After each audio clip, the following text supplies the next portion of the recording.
Hey, salut à tous, aujourd'hui est sortie la bande-annonce de Thor Love and Thunder, ce quatrième épisode des aventures de Thor réalisé une fois de plus par Taika Waititi, sortira le 13 juillet au cinéma. Regardons la bande-annonce ensemble et voyons ce que ça donne. Allez, c'est parti. Les enfants, sortez le popcorn et laissez-moi vous conter l'histoire du viking de l'espace, Thor Odinson. Ce n'était pas un homme ordinaire, c'était un dieu. Après avoir sauvé la Terre pour la 500e fois, Thor s'est embarqué dans un nouveau voyage. Il s'est remis en forme, il a perdu son ventre et retrouvé son corps de dieu. Et après tout ça, Mjolnir. il est finalement redevenu le seul et unique Thor. Ah, c'est le Mjolnir Oh, reforgé. j'ai parlé trop vite. Jane. Trop stylé le casque. C'est mon ex-petite amie. Ça fait combien de temps? 3, 4 ans? 8 ans, 7 mois et 6 jours, plus ou moins. Je perçois des sentiments. Ah ouais, tu parles.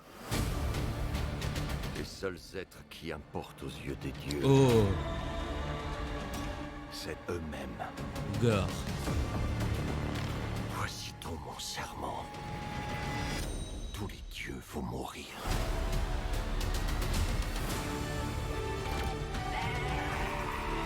J'allais dire que ce que tu as fait là-bas m'a beaucoup impressionné. C'était mon premier méchant. On n'oublie jamais sa première fois.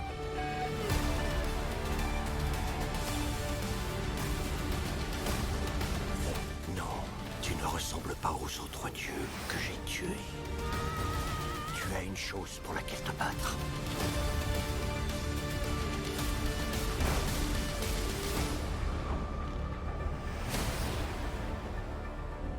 Voyons voir qui tu es. Que ton déguisement disparaisse d'une pichenette. Oh, t'en fais trop, comme d'habitude. On lui donne pas un coup de main? Oh, rien de presse. Des raisins?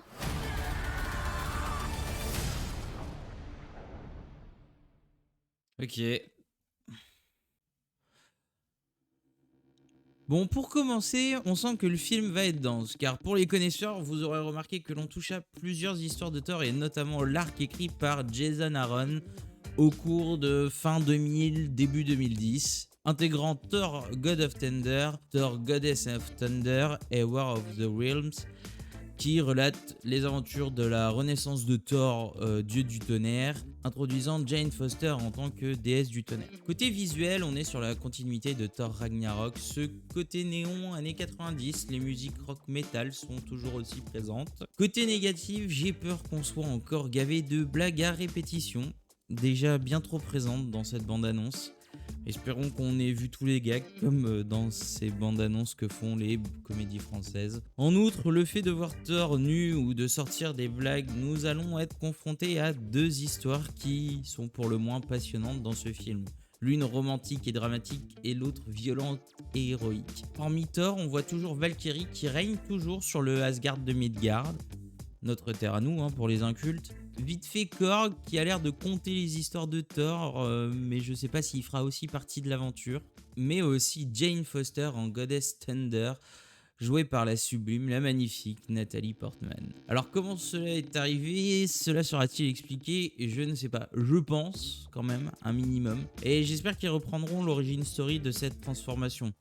Pour rappel, dans le comics, Jane Foster apprend qu'elle a un cancer du sein et suit une chimiothérapie. En même temps, en parallèle, Thor apprend un secret qui lui fait perdre en fait le contrôle de Mjolnir car le marteau le jugeait indigne de le porter. C'est une histoire avec Nick Fury et le gardien dans des comics d'Origin Sins. Et c'est alors qu'à ce moment-là que Mjolnir va être récupéré par Jane, reforgé, à ce que l'on puisse voir, parce que il a été détruit par Hela dans Ragnarok. Mais à ça, il y a un prix à payer, c'est qu'en fait, à chaque fois qu'elle va utiliser ses pouvoirs, son cancer se répand de plus en plus. Et nous avons vu l'antagoniste du film, Gore le Boucher, joué par Batman, enfin Christian Bale.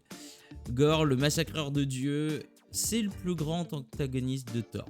Gorr est un personnage que Thor va affronter à plusieurs moments de sa vie, dans sa jeunesse, dans le présent et aussi dans le futur quand il sera roi d'Asgard et vieux. Dans le passé, il n'est qu'un murmure, une menace qui plane sur les dieux. On retrouve alors la tête de certains d'entre eux qui flottent dans l'océan. Des dieux sont attaqués alors qu'ils partent aider leurs fidèles. Dans le présent, des panthéons entiers sont annihilés. Et dans le futur, Gorr fait des dieux qu'il n'a pas tué ses esclaves pour un grand projet. Seul Thor est entre guillemets libre, mais condamné à repousser son armée et à perdre continuellement. Alors bien sûr, si le comics pose une atmosphère angoissante et mystérieuse autour de ce personnage, Gorr et Thor vont tout de même s'affronter tout au long de ces périodes. Entre boucherie et torture, l'affrontement entre ces deux protagonistes sera sanglante. Bon, après on est sur un film Marvel, donc le sens ne sera que peu présent et l'atmosphère angoissante, mystérieuse a l'air d'être représentée par ces scènes en noir et blanc avec quelques petites touches de rouge à voir. Bon, maintenant qu'on a établi que Gorr mange des dieux au petit déjeuner, je peux vous dire pourquoi il fait ça. Il vient d'une planète inconnue et a toujours été en contact avec les dieux, dans le sens où son entourage a toujours vénéré des dieux, les plaçant comme leurs sauveurs. Sa mère les a priés et ça ne l'a pas empêché de mourir des mains des créatures de sa propre planète. Sa femme enceinte les a priés et a tout de même été décédée dans un éboulement. Alors Gorr a arrêté de croire en eux en dévoilant à sa tribu qu'ils n'existaient pas, et par crainte d'un jugement, d'une colère divine, Gorr a été chassé de sa tribu à cause de ce blasphème. Et dans sa repentance, il marche dans un désert où il croise deux dieux mourants qui se combattent.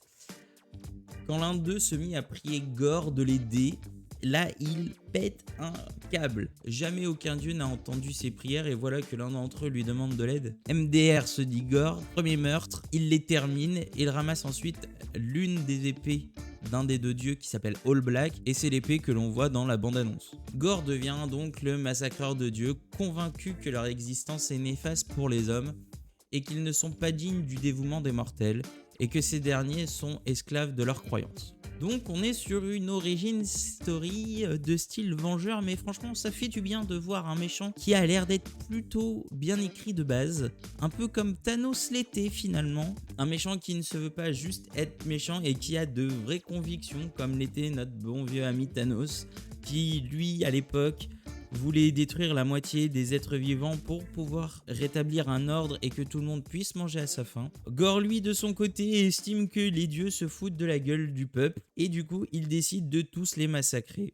Voilà, c'est tout ce que j'avais à dire sur cette bande-annonce de Thor Love and Thunder. J'espère que ça vous aura plu. Bien sûr, il y a d'autres choses à dire sur la bande-annonce, mais on va pas s'étaler dessus, ce ne sont que des petits points que l'on pourra révéler lorsque l'on aura tous vu le film. J'espère que ça vous aura plu, n'oubliez pas de vous abonner et de liker la vidéo. Sur ce, à la prochaine, tchuss!